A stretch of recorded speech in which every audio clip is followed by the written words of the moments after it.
The followers of Muhammad are not aware that throughout his years of preaching, Muhammad was actually praying in the Kaaba with the polytheists, kuffar, while it contained all 360 stone rock gods.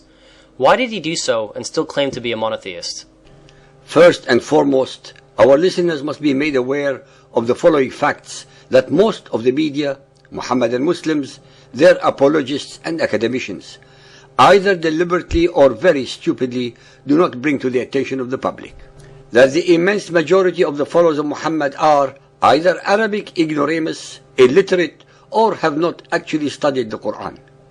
Of the 1.3 or 1.4 billion Muhammadans, over 1 billion are Arabic illiterate, such as Indonesians, Malays, Pakistanis, Bengalis, Uzbeks, Turkoman, Iranians, Chechens, etc., etc.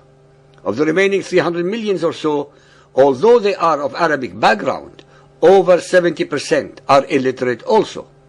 We are now left with only 90 million people who are literate in Arabic. Of these, only a very small fraction are masters of the Arabic language, the Quran, and Hadiths. Hence, the immense majority of the followers of Muhammad depend for their knowledge of their belief system on the words of their mullahs, imams, or ayatollahs, etc., who never tell them the facts.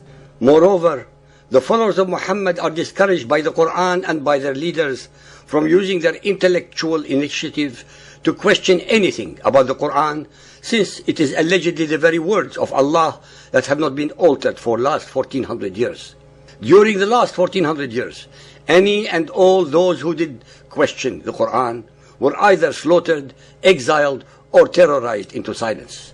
This process of intimidation, terror, and slaying continues unabated in the 21st century, as we see on television and read in the newspapers. Moreover, the immense majority of the Muhammadans have never read the Bible, let alone studied it, and are discouraged from doing so by the Quran and by their religious leaders. Although millions of them have studied the Quran and Hadith over the last 11 or 12 centuries, not one of them dared to point out that the following hadiths are blatantly false and should never have been included in any of the 6 canonical hadiths. When Muhammad conquered Mecca in 631 AD, he allegedly entered the Kaaba and destroyed the 360 idols in its precincts, shouting, "Falsehood is destroyed, truth prevails." Muhammad, as was his modus operandi, imitated and acted up parts which belonged to the Hebrew, Israelite, and Jewish leaders. In the case above, Muhammad was imitating the greatest exemplar of monotheism, Abraham, who according to Jewish traditions destroyed the idols of his father's household. Sahih al-Bukhari Hadith 4.447 narrated by Aisha. I stuffed for the Prophet a pillow decorated with pictures of animals which looked like a namruqa, i.e. small cushion. He came and stood among the people with excitement apparent on his face.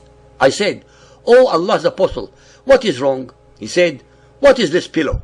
I said, "I have prepared this pillow for you so that you can recline on it." He said, "Don't you know that angels do not enter a house wherein there are pictures? And whoever makes a picture will be punished on the day of resurrection and will be asked to give life to what he has created." Sahih al-Bukhari Hadith 8.130 narrated by Aisha.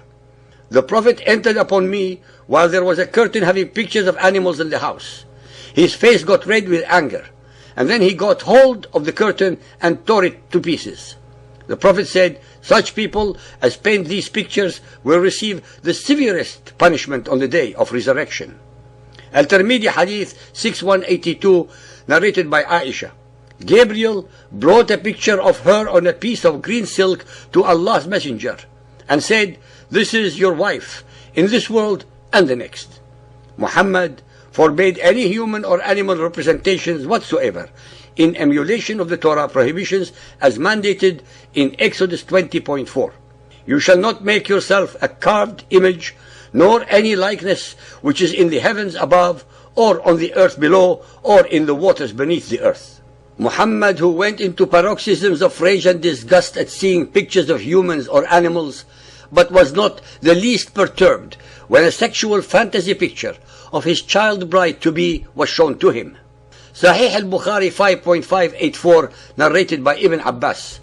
When Allah's apostle arrived in Mecca, he refused to enter the Kaaba while there were idols in it. So he ordered that they be taken out. The pictures of the prophets Abraham and Ishmael holding arrows of divination in their hands were carried out. The prophet said, "May Allah ruin them," that is the infidels, for they knew very well that they, i.e. Abraham and Ishmael, never drew lots by these divination arrows. Then the prophet entered the Kaaba and said, "Allahu Akbar," in all his directions, and came out and did not offer any prayer therein. This is a very interesting and incriminating story, since it does not reflect any reality. It is recorded in all the hadiths that Muhammad visited the Kaaba most of his adult life, long before and long after he declared his prophethood. Why then did he not see or remark upon these alleged pictures before? Why is there no mention of these pictures in the Quran? In fact, why did he not refuse to enter the Kaaba during these 22 years of his life? According to Ibn Ishaq, concerning the satanic verses incident, Muhammad prostrated in the Kaaba with his followers and with the polytheists. Nowhere in all the hadiths is there a single occasion when Muhammad refused to either enter or circumambulate the Kaaba. Like most of the traditions after his death, counted in the hundreds of thousands, they were concocted by his followers to fit in with their different sects and agendas and have little veracity in them, as Bukhari, Muslim and others found out during their collections of the ahadith. We have shown once again how it is almost impossible to accept the veracities of either the Quranic verses that contradict the Bible or the hadiths that contradict each other, as well as the very records of Muhammadan Islam.